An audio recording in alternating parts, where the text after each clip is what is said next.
Welcome to the People's Brief. I am Lynae Vanee. Get ready for some amazing conversations tonight. First, I'm breaking down the hot topics that are trending on social media and in the headlines with my guests, Tiffany Cross and Angela Rye, two hosts of the award-winning podcast, Native Land Pod. And later, we're going back to Africa, or at least we're gonna talk about it. Dr. Ashley Farmer is here to talk about her book, The Mother of Black Nationalism. Plus, I have a few friends stopping by to figure out whether we should really stay or pack it up and go. You will not want to miss this. Let's get into it.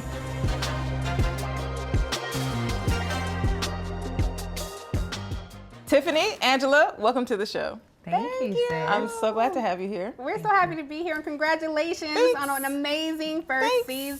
Thank you so much. We love to see it. Well, I'm glad I have you two here, of all people, because I get to do something that I don't feel like we've really gotten a chance to harness throughout the show, and that's tackle what's going on in the headlines, on social media, in the news, and the like. So let's get into it. Let's talk about Gavin Newsom first. Is he running or not? And if he's running, I'm asking if you think he's running. Do you think he has a chance to win?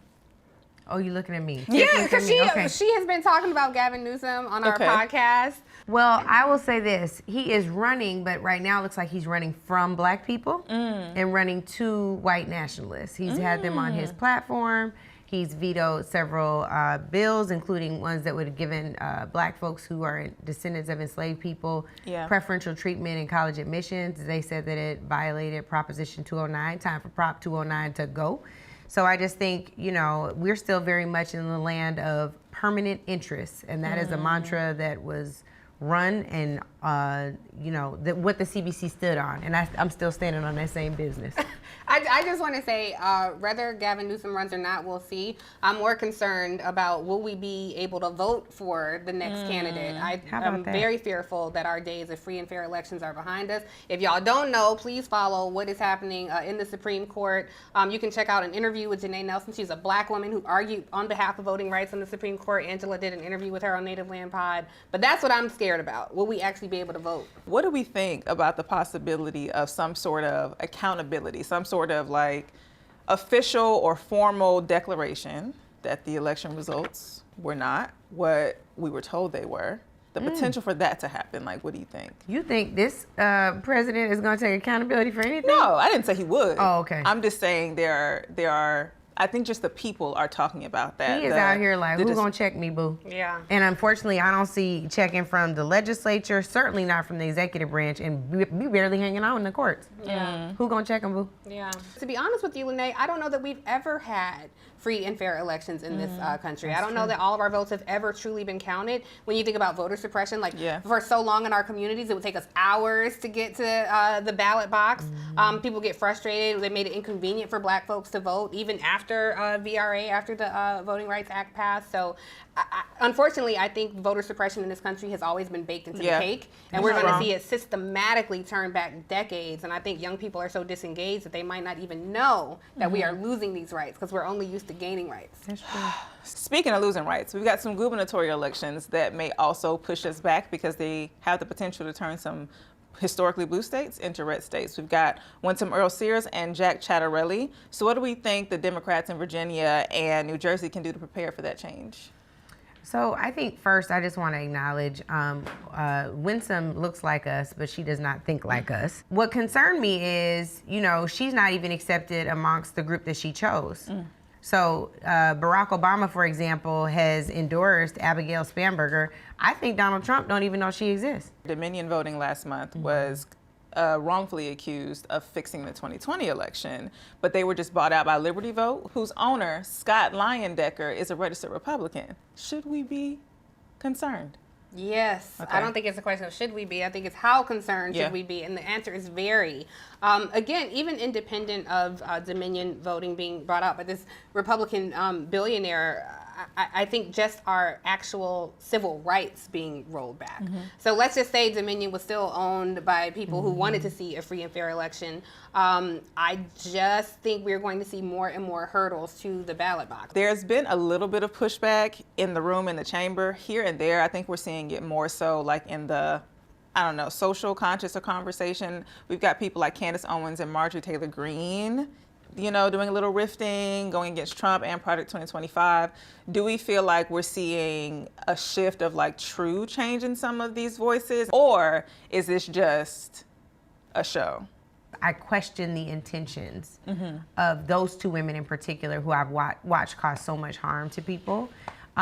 If they are changing, they are welcome. Again, I'm on permanent interest. To where? They're welcome to vote with and being, I'm sorry, so let me be they're not welcome to the People's Brief. Okay. What I'm saying is they are welcome home. Oh Lord, here we go.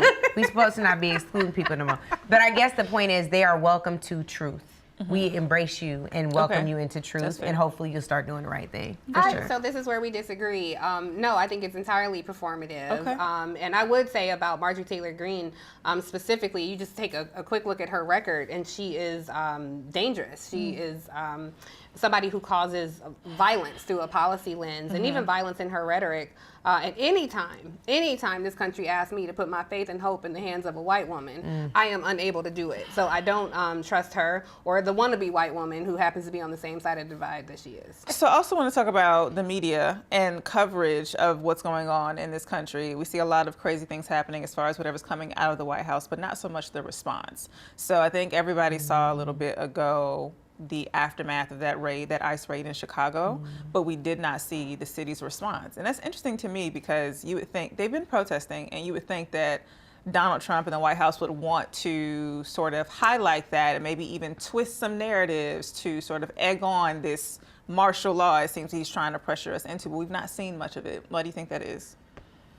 I don't know. I think that Donald Trump has his hands very busy stirring up lots of pots and stirring up a lot of mischief. You know, part of the reason might be he's too busy dismantling the entire East Wing of the White House, using taxpayer dollars for that and getting troops, the National Guard, federal law enforcement to storm the streets when there are actually real challenges that we should be addressing. Like, I don't know, the government shutdown, like that fact that people are about to be kicked off and have been, SNAP benefits, EBT, WIC.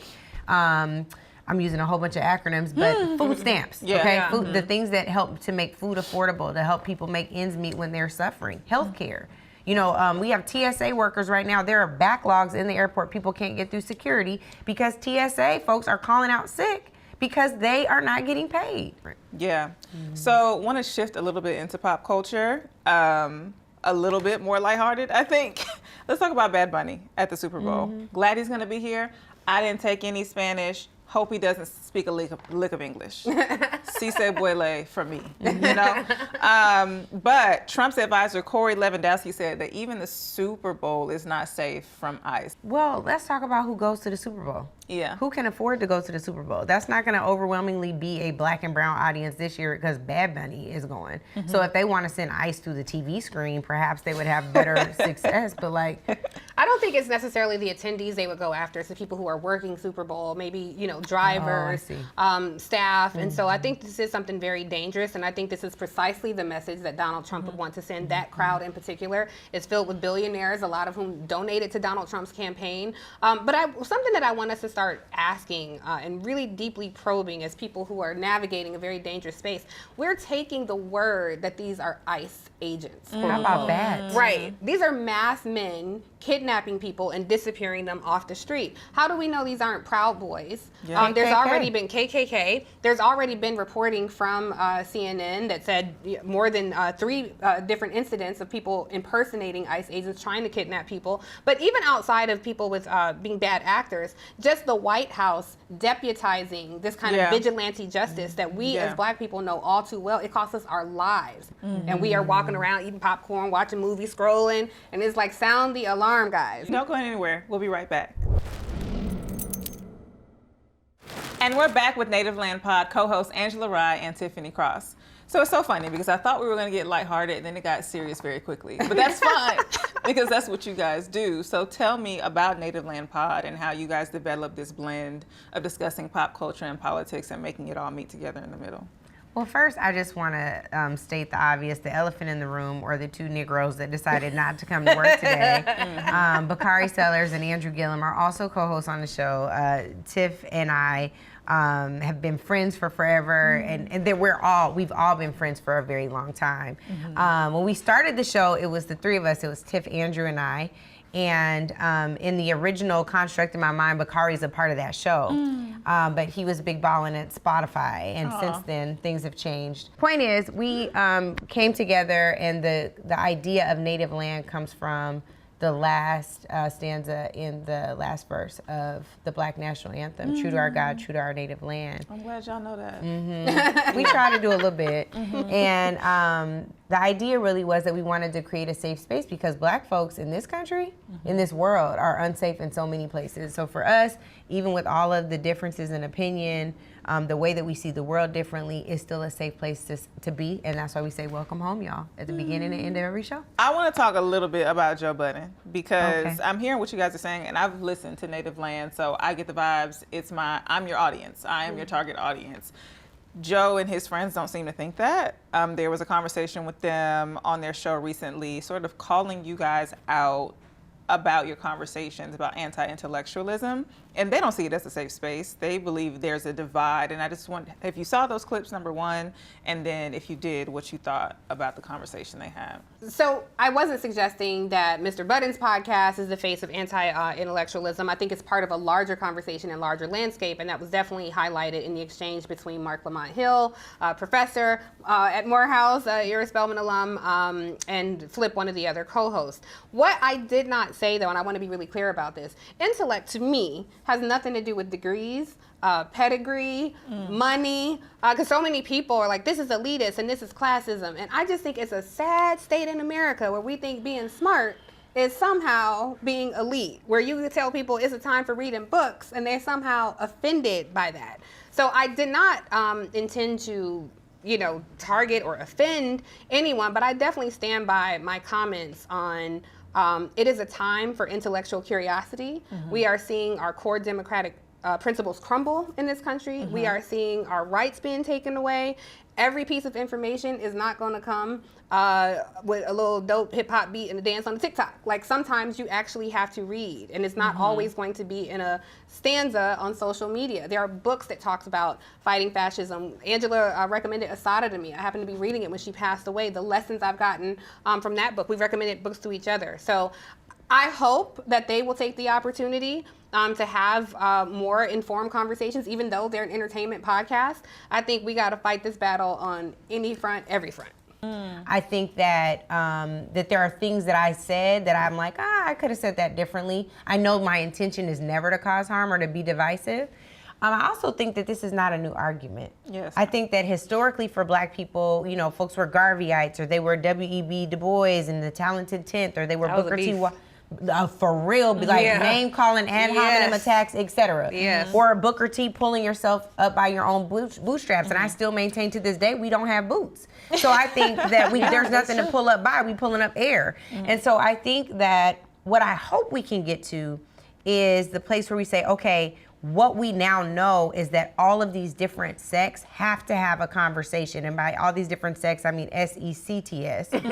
Because we are divided in ways that are not beneficial to our community. To your other point about bringing people together, it's because we come to the table with so much and so many things we feel like our life experience have qualified us to speak on, that there's just a disconnect when we're trying to converge on the two. And it's, that's all a product of white supremacy, the fact that we can't hear one another. That's it. And so I hear what you're saying. Yes. It is a very sharp double-edged sword, because some people should not have microphones. They telling us right now we got to stop talking about this. And meanwhile, it's a town hall. We need a 5-day conference on this thing, I'm not saying people can't speak, but I'm saying I don't respect everyone's opinion.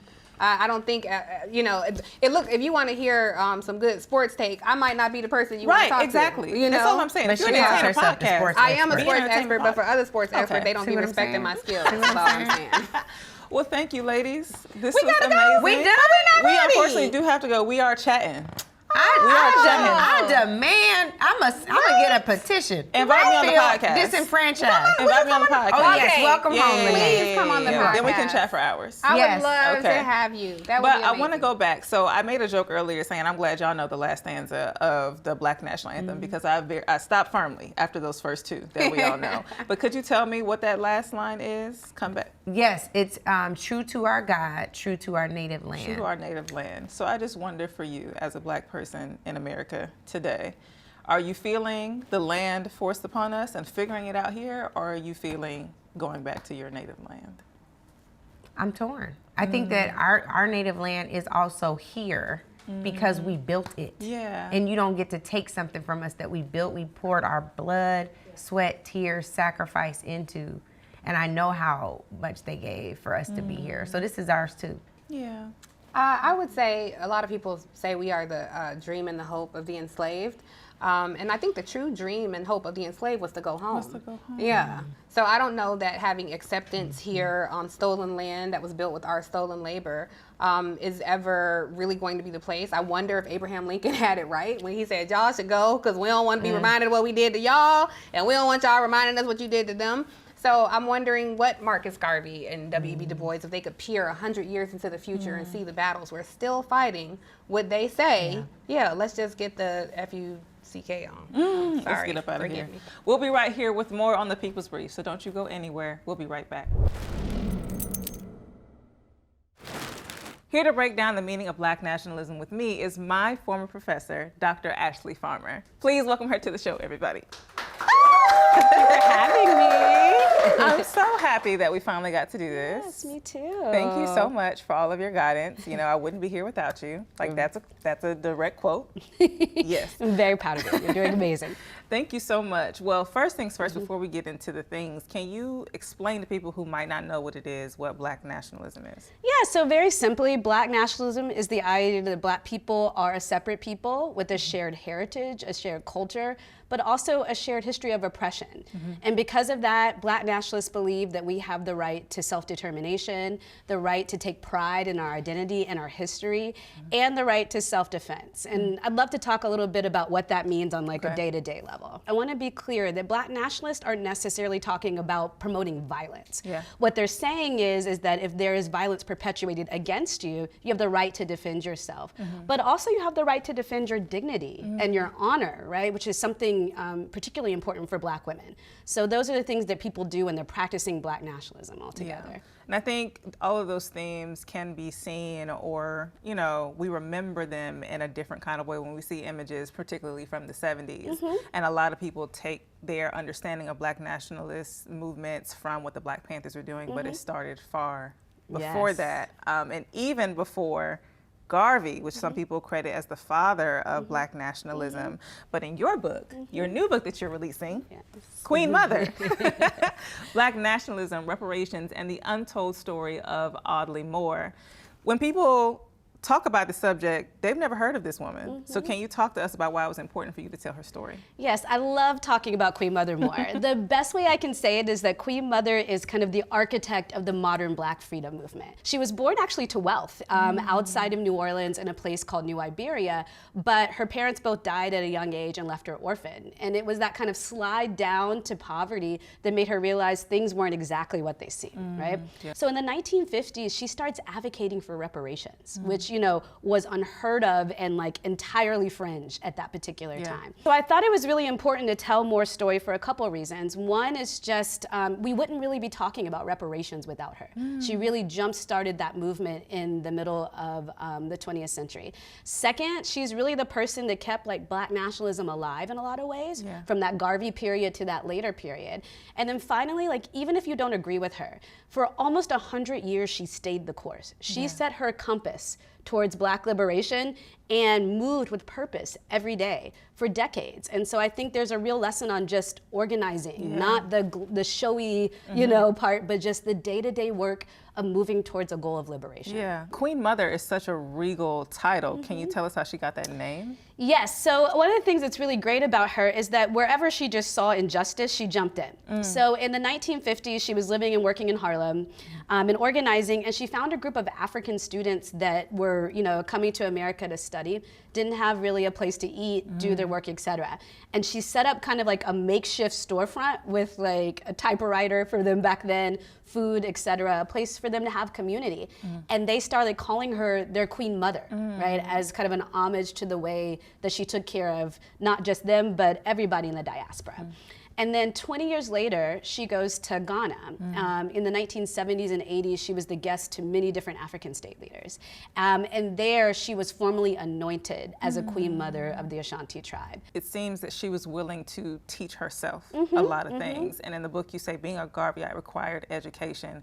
Can you speak a little, and I feel like you have, but why is that so important, especially in today's context, in this wave of anti-intellectualism, having to, or being able to do this work requiring being educated? So, you know, folks like Moore would go to what they called Liberty Hall on Sundays. And each city kind of had a Liberty Hall, and you'd learn. You would get speeches from people from all over the world telling you about world events. You'd read books together, right? And talk about what it meant to be Black. You'd learn that you were descended from kings and queens in Africa, right? And it's from there that she learned that she didn't have to rely on a formal school system only, right, to learn about Black people. But also, if she was going to organize her work, she had to take her cue from folks that had been there before and learn the history of things around her. Given all the women that you studied under or just read up on their lives and what they had to offer to the literature, what do you think their best vision is for us inside or outside of the country? That's a really good question. I mean, I think that the answer is there isn't just one, right? I mean, one of the things that I have learned from being a student, a Black woman activist overall, is that, you know, there are many different people, there are many different ways and relationships we have to land and space in the nation. Some people feel like we built this place, right? So why should we be the people to leave, right? We should be here trying to make it better for ourselves. And there's others that say, you know, no matter what you think, we're never going to kind of be in this contract with the nation state with liberty and justice for all. And so we should abandon that project and move, right? And there's also real connections about our relationship to Africa at this point, right? We have been gone as Black Americans for so long. How do you reconnect that if that's the space you want to be in? So I would say there's probably not one answer, right? And I think that even for somebody like Moore, one of the things that's really great about her is that it's kind of like let a million flowers bloom. There should be a space for people that really do want to leave and want to try to build a political project outside of the United States. There should be space in a movement for people that really feel like they have a claim to the United States and they want to make it work for them.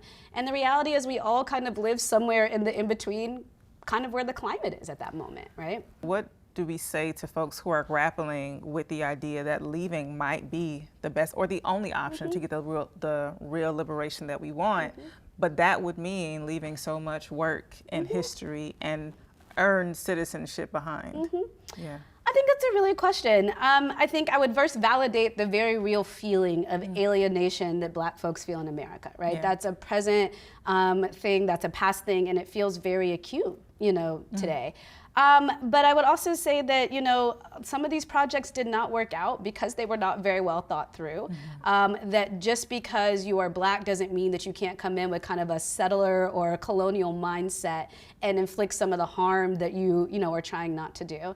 And I think it's got to be done in conjunction with the communities where you're going, right? There has to be a way in which you can't kind of take your wholesale vision and plop it down somewhere else. That's not going to work. But I do think that we have to reopen the channels of communication among Black communities globally and think about what a 21st century version of Pan-Africanism, right? Or Black nationalism, or, you know, a separate nation might look like. Please grab your copy of Queen Mother. Thank you so much for joining us. We're so glad to have you. Please do not go anywhere. We'll be up next with more on Black nationalism and asking ourselves, who can we run to? Joining me now to continue our conversation about Black nationalism are No Madness Travel Tribe founder Evita Robinson and founding director of the Black Panther Party Museum, Xavier. Welcome to the show, guys. Thank you. Thanks for having us. Absolutely. We're very glad to have you. Before we jump into today's questions, I want to talk to you guys about the projects that you man. No Madness. Please tell us where that idea came from. Yeah, so I was a 3-time expat. I've actually lived in Japan, Thailand, and France. Wow. Yeah, in my early 20s, and wanted to find a home online for more Black and brown folks that looked like me, that understood the power of travel internationally. Yeah. And so we're now 40,000 members big, got 2 Emmys behind us for some storytelling with destinations and brands, and really out there in the forefront showing people on social and in real life that we outside. Wow, I love that. Xavier, the Black Black Panther Party Museum. How did you get that project off the ground? Yeah, we're in Oakland, California, and the Black Panther Party Museum has a parent organization, the Dr. Huey P. Newton Foundation. It's been around for 30 years, was founded by Huey P. Newton's widow and his childhood best friend, Frederica Newton and David Hilliard. And 30 years later, right, we have a museum as we approach the Panthers' 60th anniversary. This is a legacy that the FBI has constantly put out misinformation about or has erased from our history books. And so we felt the need to have an institution in our community that told the real stories from the Panthers' perspectives and with actual artifacts that tell those stories. I'm glad to be having this conversation with the two of you because I think you can give us two very specific perspectives, one from someone who likes to be other places and one from someone who is deeply involved in channeling and preserving the history that we have created here on this continent. So let's talk money, Evita. Is this West Africa move considered a luxury only certain people can afford? And if not, how can it be sustainable for the everyday person? Yeah, I think travel as a whole has kind of got this reputation as something that's like not quite attainable to everybody, which is funny because there's more resources now than there ever has been to be able to get out in the world and to do it affordably. And it depends on where you want to go. I know with the focus on West Africa and things like the Year of the Return and, you know, Afrofuture, there's a lot of things that are wrapped around tourism that makes it a bit pricier depending on when you go. But it also depends on if folks are trying to go to post up and have a good time and regroup, or if they're trying to go to relocate, right? So financially, a lot of these countries, whether it's, you know, West Africa or not, they have certain financial minimums that you have to be able to show so that they know you're not coming out there trying to take their jobs immediately from the people that live there. And so whether it's X amount of thousands of dollars you're bringing in a month or a certain amount that you have in savings, between that, healthcare costs, taxes, and what liabilities you may have trying to up and leave, depends on how you're trying to move. If it's temporary or if it's something that's more permanent, people need to look at that and also account for the currency exchange. I think one of the reality checks that people need to look at is also safety, right? Like safety is something that's important both where you're based home in the United States, but also wherever you are, you know, and that varies depending on the countries that you go to. Again, customs, things that you are used to being able to do here, you may not be able to move. Also, you know, we talk about island time. There's different types of time too. So those efficiencies that you are used to, those amenities that you're used to in the United States, you may have to let some of that go and things may take a little bit more time than you're used to, including important things like finding a job, getting residency and documents. I have people that are going through that in South Africa right now.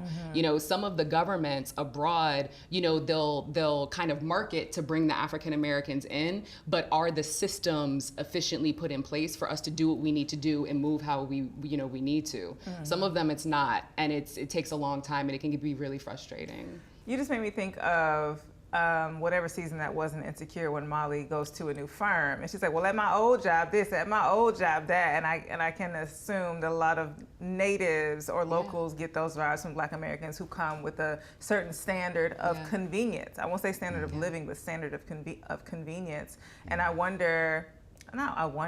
sure that also aids to the sort of othering that happens when you enter a new place. And a lot of times when we get over there, we discover that we're still seen as Americans before we are Black in a collective sense. And Xavier, I wonder how you think about how that shifts the narrative of going back home. Right, we had these Back to Africa movements, especially like Marcus Garvey, and Black nationalism comes out of these movements. But the Black Panther Party had a shift from it where they said, like, yes, we can go back to Africa. We support a lot of the decolonization efforts, but it was about oppressed people all over the world.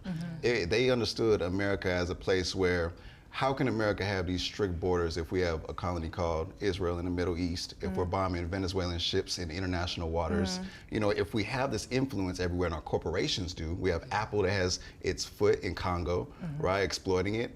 And so if we understand that, if we understand what America is, which is a global empire, then we're teaming up with oppressed people, and then all of a sudden, it's not about the land grab, it's not about just coming in as Americans and saying, hey, this is more grassroots. We're trying to be codependent on each other so we don't have to worry about these American corporations exploiting all of us. And so I think if you come in with that perspective of what we're actually trying to do as a people, as an oppressed people, as a Black people, I think that shifts the narrative of who we are in these other spaces. Yeah. So I want to switch things up and play a little game. I'm going to give you a scenario, and I'm going to give you options of which African country this particular policy might belong to. So it's the official law of the country. I'm going to give you a couple of, like I said, scenarios and hints, and you got to guess the country. Is that cool? All right. Kende's father dies, leaving acres of farmland, but her male cousins inherit it instead. Which country is the farmland located in? Nigeria, the Ivory Coast, or Kenya? I'm gonna go with Kenya.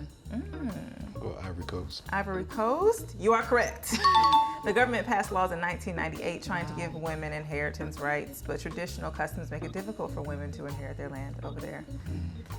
It's rough for us out here, everywhere. Next, Thomas and John share a kiss while enjoying a romantic date night at a public restaurant. Now they face up to 14 years in prison, but luckily they aren't in the northern region of the country where the penalty could theoretically be death. Which country is it? Nigeria, Uganda, or Ghana? Uganda. It is actually Nigeria. What? That's interesting With to your me. confidence, it could be both. Yeah, I was like, I know about the stuff in Uganda. Okay, well, yes. So Nigeria criminalizes same-sex relationships with up to 14 years in prison federally. In the 12 northern states under Sharia law, same-sex relationships are punishable with Black death. The 2013 Same-Sex Marriage Prohibition Act also bans LGBTQ+ advocacy and public displays of affection. Wow, learn something new for sure. Learn something new every day. Wow, white people really did a number on us everywhere. You know? Okay, last but not least, Grace, who suffers from schizophrenia, is turned away from a polling station on election day, despite being a legally registered voter. So, which country might Grace live in? Tanzania, Zambia, or Uganda? Tanzania. Uganda. It is Uganda. It is Uganda. But once again, with the confidence, it could be both. But specifically, Uganda's Persons with Disabilities Act of 2006 guarantees all citizens the right to vote. But the Electoral Commission Act of 1997 continues to exclude people deemed to having an unsound mind from voting. I think it's gonna be a forever conversation, but I think you're right. We take the time that we do have, and the opportunities that we do have to establish footholds other places, but it's not gonna be a quick fix. Everybody doesn't have to do everything, but everybody does have to do something. Yeah. Well, thank you guys for joining us. This is such a great conversation. Yeah, I'm thanks so for glad having to have us. you. Yeah. Yay! Okay, guys, don't go anywhere. We'll be right back. Welcome back. And now for the debrief.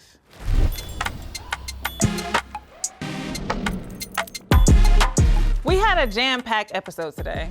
There was 11 people in and out of here, and I'm grateful to each and every one of them for spending a little time with me. I want to give a heartfelt thank you to Angela Rye and Tiffany Cross from Native Land Pod for joining me and digging into trending topics. And I can't forget Dr. Ashley Farmer, Xavier Buck, and Evita Robinson for talking us through what Black Sister Africa could look like. And as it turns out, centuries of maltreatment has left us all feeling like we want to escape. No pun intended. The 14% is tired, bone deep, and generationally so. And I get it. To be part of the majority, rather than be forced to live within the margins of society, a ton of us would kill for that chance. But as our conversations today have uncovered, a mass exodus to Africa may prove to be more complicated than we think. Black Americans would have to first confront something most of us probably don't even think we have: privilege. Enough that our mass exodus to freedom and liberation could get very quickly a little colonizing. God forbid we spend generations screaming about colonizers to turn around and become Negro-flavored ones. How, in our mad dash to escape racism, do we ensure that we don't bring our isms with us to the motherland? First things first, do your damn research. Moving to Nigeria, Ghana, or even South Africa means fully immersing yourself in the culture of the people who are native to that land. It means confronting the fact that, as Americans, we probably carry with us some unconscious or maybe even conscious biases about, the continent and the people that should be checked at the door. If we're going, we have to go the right way, with intention. Well, that's my time, y'all. Never miss a beat on the People's Brief. I'll be back next week with more time.